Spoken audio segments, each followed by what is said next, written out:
वक्रतुण्डमहाकाय सूर्यकोटिसमप्रभा निर्विघ्नं कुरु मे देव सर्वकार्येषु सर्वदा। ॐ गं गणपतये नमो नमः। ॐ गं गणपतये नमो नमः।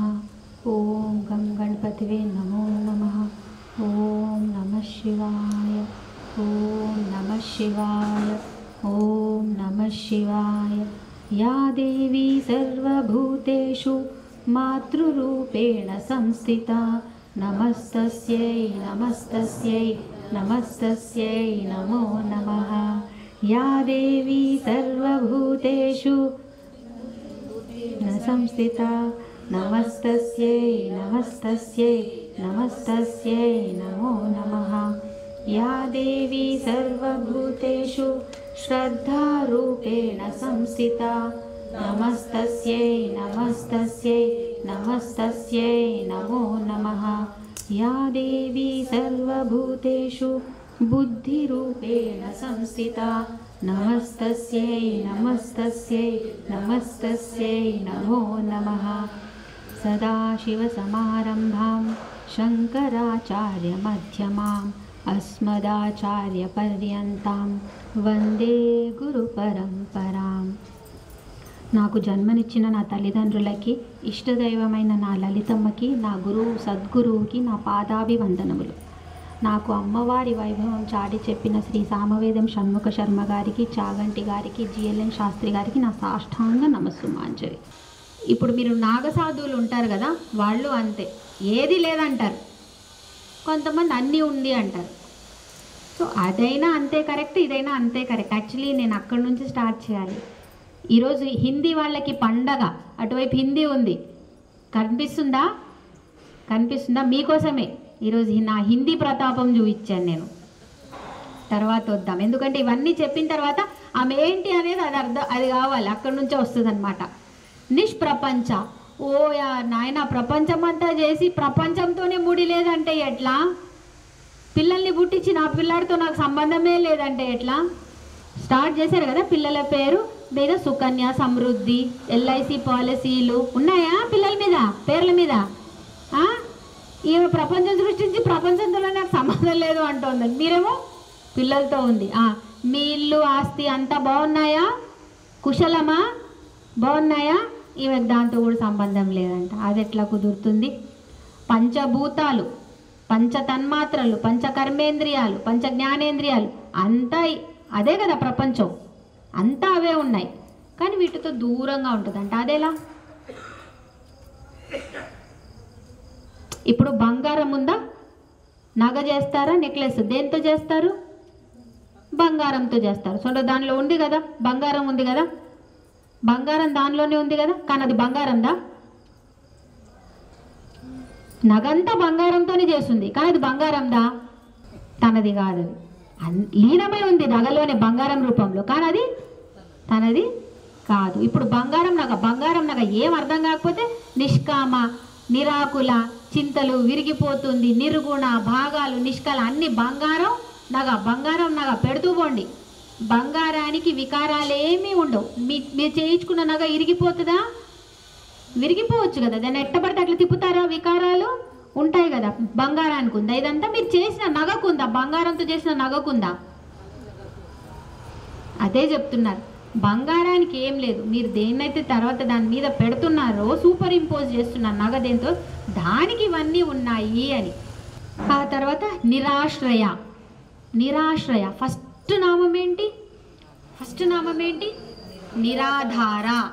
ఇక్కడ నిరాశ్రయ దగ్గరే కదా, ఆధారం ఆశ్రయం ఏమి పెద్ద మార్పు ఏంటి? దగ్గరే కదా. ఆధారం అంటే కంపల్సరీ అది ఉండాలి, ఆధారం దానికి అదే కంపల్సరీ. ఇప్పుడు నేను నీళ్లు తీసుకోవాలంటే నాకు ఏదో ఒక ఆధారం ఉండాలి, ఒక పాత్ర ఉండాలి. పాత్ర లేనిది నేను నీళ్ళని పట్టలేను. ఇది కూడా పాత్రే కదా, నేను చేయబట్టిన పాత్రే కదా. ఆధారం ఉండాలి. ఆశ్రయం అంటే నువ్వు ఇస్తే మంచిది, ఇవ్వకపోతే ఇంకోవన్నైనా చూసుకుంటా.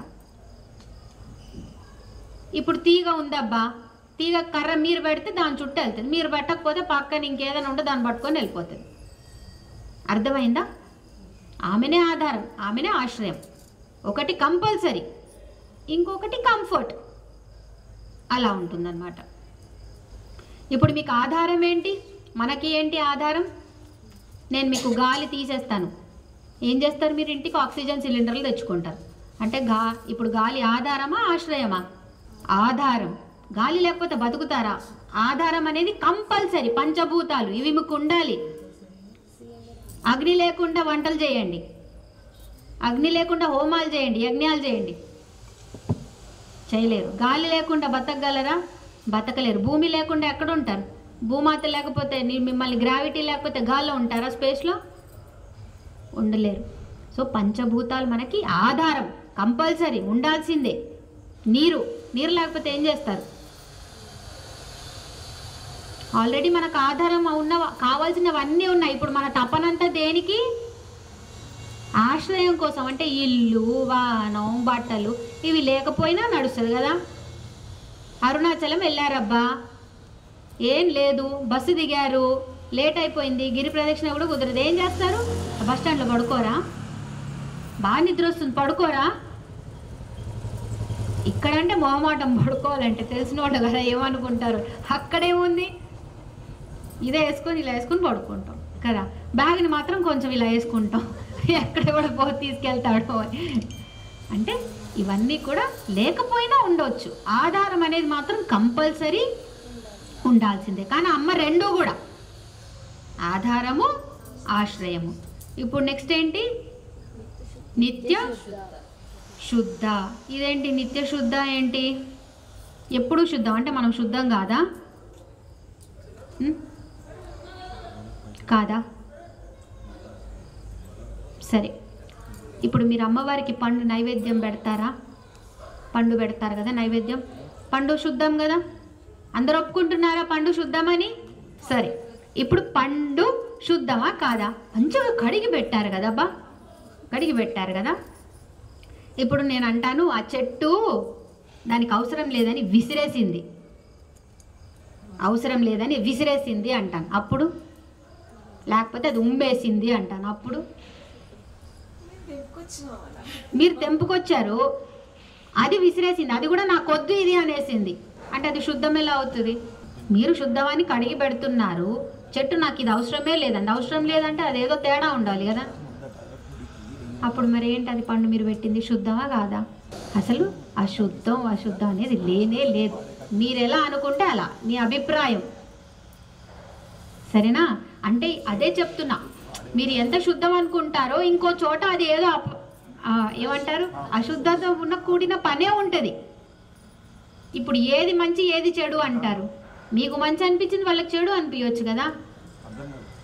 అక్షరాలు ఉన్నాయా? అక్షరాలే ఏమవుతాయి? మంత్రాలు అవుతాయి. మీకు తిట్టాలని ఉంది, దేంతో తిడతారు? అక్షరాలు. అంటే అక్షరాలను ఏం చేస్తున్నారు మీరు? మంత్రాలు. అక్షరాలే మంత్రాలు, అక్షరాలే ఇటువైపు తిట్లు. అంత మూలం ఒకటేనా? అక్షరాలతోనేగా చేస్తుంది. ఇప్పుడు అది శుద్ధమా అశుద్ధమా అక్షరం మొత్తానికి? ఒకళ్ళకి శుద్ధం, ఒకళ్ళకి సో ఇదే అన్నమాట. అమ్మకి ఇవన్నీ లేవు. అమ్మ నిత్య శుద్ధ. అమ్మ ఈ సృష్టిలో ఏం సృష్టించినా అంతా శుద్ధమే. నువ్వు మంచోడివి కాదు, నువ్వు శుద్ధం కాదు, నువ్వు క్లీన్ కాదు, అలా ఏం లేదు. నీకు అవసరం ఉన్నప్పుడు అది శుద్ధం అనే భావంతోనే తీసుకుంటావు.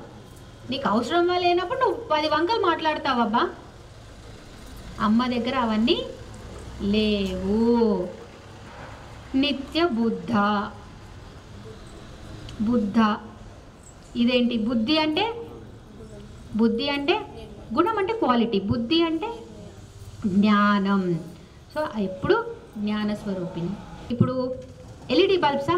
అందరింట్లో ఉన్నది ఎల్ఈడీనా? ఎల్ఈడీలోని వాళ్ళు ఎవరు ఇంట్లో? ఎల్ఈడి బల్బులు. పాతకాలం బల్బులు ఉన్నాయి ఎవరి ఇంట్లోనే? రెడ్ బల్బు లేవు కదా. వెరీ గుడ్, మనమంతా బాగా ప్రోగ్రెస్ అయ్యాం. ట్యూబ్ లైట్లు ఉన్నాయా? పాతకాలం ట్యూబ్ లైట్, నేను చిన్నగా ఉన్నప్పుడు ఉండేది. లైట్ వేస్తే కొంచెం చుచ్చుకు అది వచ్చేంత వరకు ఆగాలి. అది పోయిందో ఉందో తెలియదు. నిమిషం పట్టేది. అందుకే నేను డాడీ ఆపకు, డాడీ ట్యూబ్లైట్ ఆపకు అని. ఎందుకంటే అది మళ్ళీ రావాలంటే టైం పడుతుంది అనమాట. ఇప్పుడు అలా లేదు కదా, వేయగానే వస్తుంది. కొంచెం మారింది కదా, ప్రోగ్రెస్ అయ్యాం కదా. సో మంచిగా మొత్తం బుద్ధి ఉన్నవాడేమో ఎల్ఈడి బల్బు లాగా అనమాట, ఎల్ఈడి ట్యూబ్లైట్. సగం ఉన్నోడు ఆ మినుకు మినుకు అని వస్తుంది చూడండి, అలాంటి ట్యూబ్లైట్ అనమాట. సో అమ్మకు అలాంటి మినుకులు లేవు. కానీ ఇంత బుద్ధి మనకు రావాలంటే ఎప్పుడు రావాలి? మన మనసుని మనం 0 చేయాలి. మీ మనోవికారాలు లేనప్పుడు అప్పుడు వెళ్ళి మీరు బుద్ధిలో వెళ్ళి కూర్చుంటారు. టీవీ ఆఫ్ చేసినప్పుడే కదా చదువులో కూర్చుంటారు. మరి మనసు టీవీ ఆఫ్ చేస్తే బుద్ధి టీవీ ఆన్ అవుతుంది అనమాట. ఇక్కడ కూడా అంతే. అమ్మ దగ్గర డిలే ఉండదు అనమాట. మన బుద్ధి వెలిగినట్టు మెల్లగా ట్యూబ్లైట్ లాగా అమ్మది ఏమి ఉండదు. అమ్మది నిత్య బుద్ధ. నిరవధ్య, అనవధ్యాంగి. పేరు గుర్తుందా? అనవధ్యాంగి, నిరవధ్య. అమ్మకి వంక పెట్టడానికే వీలు లేదంట. వంక పెట్టడానికి వీలు లేదు. ఎందుకంటే అమ్మని సాముద్రిక లక్షణం కదా. అమ్మవారి సాముద్రిక లక్షణం మీదే పెళ్లి కూతురు ఎలా ఉండాలో డిసైడ్ చేశాం కదా. ఇక్కడ 3 ఉండాలి, ఇక్కడ 3 ఉండాలి, ఇక్కడ 3 ఉండాలి. చెప్పుకున్నామా అన్ని సాముద్రిక లక్షణం. నడుము ఎలా ఉండాలి, ఎన్ని మాట్లాడుకున్నాం కదా. చెవులు ఎలా ఉండాలి, నుదురు ఎలా ఉండాలి, ఇవన్నీ విగ్రహానికి. ఇప్పుడు ఇక్కడ నిరవధ్య, వంక పెట్టడానికి లేదు, కానీ రూపం లేదు. ఎలా మరి? ఎలా? సేమ్ మళ్ళీ బంగారం నగ, బంగారం నగ. వంక దేనికి పెడతారు? బంగారంతో చేసిన నగకి పెడతారు, కానీ బంగారానికి పెడతారా? బంగారానికి ఏం వంక లేదు. వంకంతా ఏదైనా లోపం ఉంటే నగకి.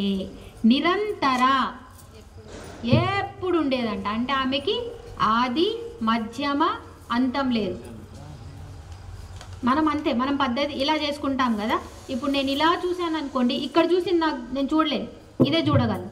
అటు వెళ్తే ఇటు చూడలేను. ఆమె అది కాదు, మొత్తం అనమాట. అంటే ఆమె సృష్టి స్థితి లయ కంటిన్యూస్, సైమల్టేనియస్.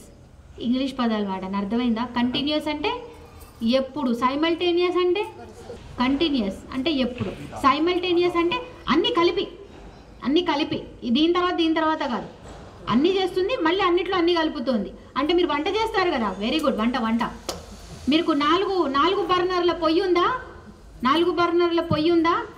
4 బర్నర్లు ఓపెన్ చేసేసేయండి. దోశ, పాలు, అన్నం, పప్పు కంటిన్యూస్ అవుతుందా? అంటే జరుగుతుంది. అండ్ సైమల్టేనియస్, ఒకేసారి జరుగుతోంది. అమ్మయ్య, ఎప్పుడు ఏ కష్టం వచ్చినా నన్ను పొయ్యి బతికిస్తుంది అబ్బా. అర్థమైందా? అలా అమ్మవారిది ఎప్పుడు నడుస్తూనే ఉంటుంది అనమాట. ఒకవైపు సృష్టి చేసుకుంటూ ఉంటుంది, ఆఫ్రికాలో లయం, అమెరికాలో మధ్యలో నడిపిస్తూ ఉంటుంది. సో దేశ కాల పరిమాణం అన్నీ చేస్తూ ఉంటుంది సైమల్టేనియస్గా. మీరు ఎలా పొయ్యి మీద 4 పొయ్యిల మీద వంట చేస్తారు. అమ్మయ్య, వంట అంటే అర్థమైందా? నిష్కారణ. ఇదేంద్రా బాబోయ్, నిష్కారణ. కోరిక లేదు, నిష్కారణ. ఇప్పుడు కారణం కూడా లేదంటే ఏం కారణం నమ్మని ఇంత చెప్పుకున్నామా? బండాసుర వధ అంట, కామేశ్వర బద్ధ మాంగళ్య అని చెప్పుకున్నాం, ఇంత చెప్పుకున్నాం, కుండలిని అని చెప్పుకున్నాం. కారణమే లేదు. ఏ కారణం లేకపోతే ఏంటి? ఎలా? నిష్కారణ. ఏ కారణం లేదు. ఇంకెక్కువ అడిగారనుకోండి గట్టిగా, అదెట్లా అంటే నా ఇష్టం అంటది. అవును, నాకు కారణం లేదు, నా ఇష్టం అంటది. అంతే కదా. మీరు కూడా ఎందుకు రావు సినిమాకి చెప్పు, ఎందుకు రావు చెప్పు, నేను రాను, ఎందుకు రావు చెప్పు, నా ఇష్టం, నేను రానబ్బా. అది కూడా కారణమే కదా, నా ఇష్టం కూడా కారణమే కదా. అలా అన్నమాట. నిష్కళంక, నిష్కళంక. అక్కడ కళ అంటే ఏమన్నా భాగము, ఇక్కడ కళంక అంటే మచ్చ, దెబ్బ, లేకపోతే లోపము, పాపము. ఈమెకి అమ్మవారికి కళంకాలు లేవంట, అంటే దోషం లేదు, పాపం లేదు. సముద్రం, అందరు సముద్రంలోకి వెళ్ళిపోండి అంటే దుంకకండి, ఒడ్డునే ఉండండి. సముద్రం దగ్గరికి వెళ్ళిపోయారా? అందరూ వెళ్ళిపోయారా? చేతులు లేకుండా వెళ్ళిన వాళ్ళు ఇక్కడే ఉన్న వాళ్ళని పంపిస్తా, నేను బోటేసి పంపిస్తా. కింద గ్రాస్లో కూర్చున్న వాళ్ళు ఎవరు లేపట్లేదు. సముద్రం దగ్గరికి వెళ్ళారా? సముద్రంలో ఏముంటాయి? వాటర్ ఉంటాయి. సూపర్. వాటర్తో ఏమవుతుంది? వాటర్తో ఏమొస్తాయి? అలలు వస్తాయి. Very good. ఇప్పుడు అలలు ఉన్నాయబ్బా, అలలు విపరీతంగా అలలు వస్తున్నాయి. ఆ రోజు మీరు వెళ్ళిన రోజు అమావాస్యనో పౌర్ణమి విపరీతంగా అలలు వస్తున్నాయి.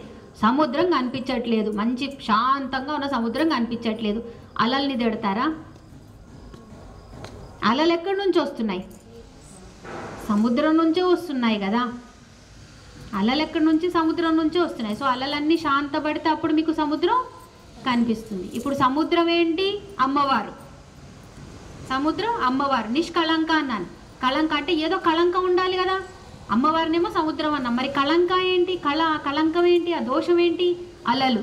అలలేంటి? మీ అభిప్రాయాలు. ఇప్పుడు మీరు ఒక్కొక్కళ్ళ గురించి ఈమె మంచి, ఈమె అది, ఈమె ఇది అంటే అమ్మ ఎక్కడి నుంచి కనిపిస్తుంది? మీరు కంటిన్యూస్ అలలు నడుస్తూనే ఉన్నాయి. మీకు సముద్రం ఎప్పుడు కనిపించాలి? అంటే దీన్ని ఏమంటారు? Not being judgemental. So first ఏం చేయాలి? ఎవరు ఎలా ఉన్నారో అలాగే చూడండి. వీడు ఎందుకు ఇలా ఉన్నాడు అనే తర్క వితర్కాల్లోకి వెళ్ళకండి. వాళ్ళు వాళ్ళ కర్మ వాసనలతో వచ్చారు, వదిలేయండి. సిక్ పేషెంట్ని మీరు ఎప్పుడైనా కోప్పడతారా? సిక్ పేషెంట్ని. వీళ్ళు కూడా ఒక్కొక్కసారి మనల్ని ఎవరైతే మనల్ని కాదు అర్థం చేసుకోరో వాళ్ళు కూడా ఒక రకంగా సిక్. వాళ్ళకి అది అర్థం కావట్లేదు, వాళ్ళకి తెలియదని కాదు. ఒక శరీరానికి ఒక అవస్థ వచ్చినప్పుడు సిక్ పేషెంట్ ఆయన బాధతో ఉన్నాడు, ఆయనకి ఇక్కడి నుంచి అక్కడ నడవడానికి కూడా చేత కాదు కదా. అలాగే ఆ కర్మవాసనల వల్ల మైట్ బి ఆయన ఆలోచనలు ఇక్కడి నుంచి అక్కడి వరకు వెళ్ళలేకపోతున్నాడేమో. అది కూడా ఒక రకమైన బాధే కదా, రోగమే కదా, సిక్నెస్సే కదా. సిక్నెస్ ఉన్న వాళ్ళ మీద మీరు జాలి చూపిస్తారా? వాళ్ళని తిడతారా? జాలి చూపిస్తారు కదా, వదిలేయండి. మళ్ళీ మీరెందుకు కళంకాలు తెచ్చుకుంటున్నారు? మళ్ళీ మీకు ఒక అల, వాళ్ళకి ఆల్రెడీ అలలు ఉన్నాయంటే మళ్ళీ మీకు ఒక అల మీ సముద్రంలో. ఇంకా అమ్మాయి ఎప్పుడు కనిపించాలి? అది అన్నమాట. సో అలలు ఎవరు? ఇప్పటి నుంచి సముద్రం దగ్గరికి వెళ్తే అలలు కనిపించగానే అలలేంటి? మీ ఒపీనియన్స్, మీ అభిప్రాయాలు. సముద్రం ఏంటి? అమ్మ. అలలు ఆగితేనే అంటే అభిప్రాయాలు ఆపితేనే అమ్మ కనిపిస్తుంది. బాగుంది కదా? బాగుంది. అమ్మయ్య, ఒక్క నామం దగ్గరైనా బాగుంది అన్నారు. ఒక్కటందరి అంది అర్థమైనట్టే. నిరుపాధి. మళ్ళా ఉపాధి. ఉపాధి అంటే ఏంటి? ఉపాధ్యాయుడు. ఉపమానం. ఉపాధ్యాయుడు అంటే మీనింగ్ చెప్పండి అబ్బా. ఉపాధ్యాయుడు అది నేను ఇంగ్లీష్ డిక్షనరీ అడిగానా? ఉపాధ్యాయుడు. ఉపాధ్యాయుడిని విడదీయండి. అధ్యయనం. ఉపమానం. ఉప ప్లస్ మానం. మానం అంటే నేను స్టార్టింగ్లో చెప్పాను, ఐడియా ఉందామా? శ్రీమాత దగ్గర మానం అంటే కొలత, మెజర్మెంట్. ఉపమానం. ఉప అంటే దగ్గరగా కూర్చోబెట్టుకొని చెప్పేది అనమాట. దగ్గరగా అంటే మీకు ఒకటి అర్థం కావాలంటే దాన్ని ఎలా ఎక్స్ప్లెయిన్ చేస్తాం? ఒక ఎగ్జాంపుల్తో చెప్తాను, దానికి దగ్గరగా మ్యాచ్ అయ్యేదాన్ని ఒకదాన్ని తీసుకెళ్తాం. దాన్ని ఉప అంటారు. ఉప అంటే అర్థం అది దగ్గరగా కూర్చోబెట్టుకునేది, దగ్గరలో ఉండేది అనేది. అది అంటే అధికారం, ఆధిపత్యం. అది వింటాం కదా, అంటే ఆధిపత్యం, మన పవర్ చూపించడం అన్నమాట. ఆధిపత్యం, దాని మీద మన పవర్ చూపించడం. ఇక్కడ ఎంతమంది ఉద్యోగాలు చేస్తున్నారు? చేతులు లేపండి. ఉద్యోగాలు చేస్తున్నారు ఎవరు? వాళ్ళందరా? లేపండి అబ్బా. అందరం ఉద్యోగాలు చేసేది, అన్ని ఉద్యోగాలు లేపండి అందరూ. కాదు, నేను నిజం చెప్తున్నా.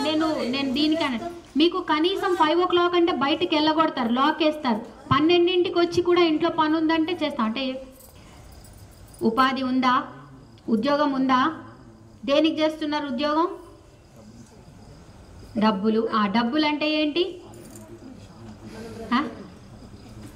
కరెన్సీ నోటా? డబ్బులు దేనికి? బతకడానికి కదా, బతకడానికి. ఎవరికి ఇది డబ్బులు ఎవరికి కావాలి? జీవుడు. నేను జీవుడు అంటాం. మనకి జీవనోపాధి అని అడుగుతా అనే పదం వాడతాం. ఐడియా ఉందా? నీ జీవనోపాధి ఏంటి అంటాం. ఇప్పుడు ఉద్యోగం పోయి జీవనోపాధి అని అప్పుడు చెప్పేటోడు, ఇప్పుడు ఉద్యోగం అంటాం కదా. జీవుడికి ఉపాధి ఇచ్చేది జీవనోపాధి. అంటే అతనికి సపోర్ట్గా ఉండేది, దగ్గరగా ఉండేది. సరేనా? ఇప్పుడు మీరు ఉద్యోగానికి వెళ్ళినప్పుడు మీకు ఉద్యోగ ధర్మం ఉంటుందా ఉండదా? మీరు అక్కడికి వెళ్ళిన తర్వాత అక్కడ రూల్స్ ఫాలో అవ్వాలా అవ్వద్దా? అవుతారా అవ్వరా? అవుతారు. అదే రూల్స్ని తీసుకొచ్చి ఇంట్లో పెడతారా?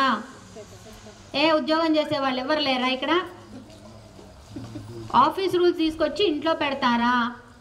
ధర్మం, మీరు ఉద్యోగంలో చేసే ఉద్యోగ ధర్మాన్ని ఇంట్లో మీకు తీసుకొచ్చి ఇంట్లో ఇంకో చోట పెడతారా? పెట్టరు. సో అక్కడే ఉంది. ఇప్పుడు మీ ఉద్యోగమే పోయింది. ఉద్యోగం పోయింది అన్నాను, ఉన్నారా అందరూ? ఉద్యోగమే పోయింది. అప్పుడు ఉద్యోగ ధర్మం ఏం చేస్తారు? అది కూడా పాయే. సో ఏమైంది? మీ ధర్మం దేంతో ఉంది ముడిపడి? ఉద్యోగం ఉంది. ఆ ఉద్యోగం దేనికి కావాలి? మీరు బతకడానికి, జీవనోపాధి. అర్థమైందా? ఇది ఆత్మ ఉందా అందరికీ? ఆత్మ ఎవరికి లేదు? చేయలేపండి, నేను పిలుచుకొస్తా. అందరికి ఆత్మ ఉందా? రెండు చేతులు. సూపర్. పిల్లలు చేతులు లేపాలి. ఆత్మ అందరికీ ఉందా? శరీరం ఉందా? ఇప్పుడు ఈ ఆత్మకి శరీరం ఉపాధి. ఇప్పుడు ఈ శరీరంలో ఉన్నప్పుడు మీరు పాటించేవన్నీ మీ ఆత్మకు కూడా వెళ్తాయా, వర్తిస్తాయా? కొద్ది వరకు, ఎందుకంటే అందులోనే ఉంది కాబట్టి. ఇప్పుడు మీరు శరీరం వదిలేశారు, ఆత్మకి ఏమైనా అంటుకుంటుందా? అయిపోయి ఫినిష్. మీకు అర్థమైపోయింది. అర్థమైందా? అంటే ఆత్మకి ఏం అంటుకోవు. ఈ శరీరంలో ఉన్నాం, ఈ శరీరానికి కొన్ని కావాలి కాబట్టి చేస్తున్నాం. ఆత్మ అదే శరీరంలో ఉంది కాబట్టి దీనికి కూడా కావాలేమో అని అనుకుంటున్నాం. ఏం అర్థం కాకపోతే, ఆత్మ శరీరం కాకపోతే ఏమర్థం చేసుకోవాలి? ఉద్యోగం పోతే అక్కడ ఫాలో చేసేవన్నీ రూల్స్ ఇంటికి మీరు జీవుడుగా మీరు పాటిస్తున్నారా? లేదు కదా. అలాగే శరీరం వదిలేసిన తర్వాత ఆత్మకేం సంబంధం ఉండదు. ఆత్మ ఎప్పుడు ఫ్రీ బర్డ్. నిరీశ్వర. అందరికీ ఈమెనే ఈశ్వరి అన్నాము, ఇప్పుడు నిరీశ్వర అంటున్నాము. నిరీశ్వర ఏంటి అంటే ఆమె పైన ప్రభువే లేడంట. ఈశ్వరుడు అంటే ప్రభువు కదా, ప్రభువే లేడా? అదెట్టా?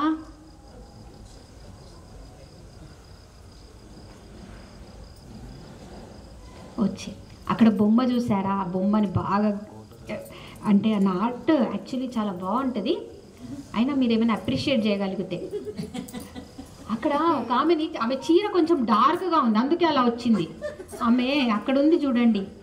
ఆమె స్త్రీ, భార్య కింద బాగా వేసా కదా గీతలు, అవి చీర కొంచెం అంచులు బాగున్నాయి, డార్క్ కాంచీవరం చీర అలా ఉంది, అందుకే. సరేనా? ఆమె ఒక గంప ఎత్తుకుందా, ఏదైనా గంపలో ఎవరున్నారు? భర్త. ఇప్పుడు గంప ఎందుకు ఎక్కాడో భర్త చెప్తా. భర్తకి కాళ్ళు లేవంట, భార్యకి కళ్ళు లేవు, ఇద్దరు వెళ్ళాలి. అప్పుడు ఏం చేయాలి? పైన ఉన్న భర్త రైట్ లెఫ్ట్ ఫాలో అవ్వాలి, మోసుగాడు ఫాలో అవ్వాలి, ఎటు బొమ్మంటే అటు. వీళ్ళిద్దరు అదే అన్నమాట. ప్రభువు లేడు అంటే వీళ్ళే ఇది వీళ్ళు చేసేది. ఇక్కడ శివుడు శక్తి వాళ్ళు ఎలా పనిచేస్తారనేది చిన్న ఎగ్జాంపుల్తో అన్నమాట. జ్యోతి కాంతి, మళ్ళీ దీపం ఉంది, దాన్ని వెలిగించారు, జ్యోతి వచ్చింది. ఆ జ్యోతి ఉంది కాబట్టి కాంతి ఉంది కదా, లైట్ ఉంది. లైట్ కావాలంటే మళ్ళీ జ్యోతి ఉండాల్సిందే.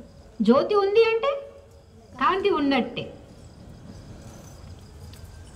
అది మనం దాన్నే ఏం చేసాము అంటే క్వాలిటీని డివైడ్ చేసి మేల్ ఫీమేల్ అని విడదీసి చెప్పాం.